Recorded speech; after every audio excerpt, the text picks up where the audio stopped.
Today, America is in a communication crisis.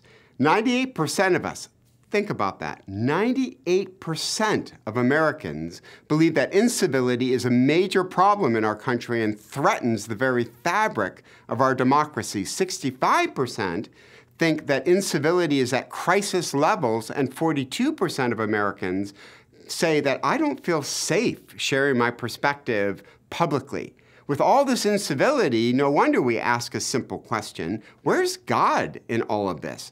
What does God do when he looks at today's argument culture? Is he acting?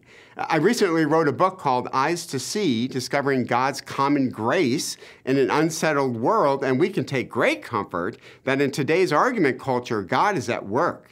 We can define common grace as the undeserved blessings God pours out on the entire human race without discrimination or bias between people. The psalmist proclaims to a rebellious world, "The Lord is good to all," Psalm 145. So what is God doing? Miraculously, he has implanted in us an idea of what virtuous communication sounds like. In a time when we speak death instead of life, Proverbs 18:21, God has given everyone in the world an idea of what good, civil, healthy communication actually looks like.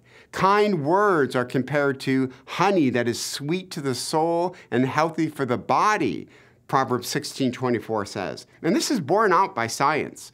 God has hardwired our brain to receive compliments the same way we receive money. In one interesting study, there were 3 groups of people. One group performed a task, and they were given explicit compliments. "You did a great job." The middle group simply watched the other group get those compliments, but they received no compliments themselves. The third group did their task and had no idea any compliments were being given. When the groups were brought back the next day, the researchers were curious, would those compliments help one group do even better with the task? Overwhelmingly, the answer was yes.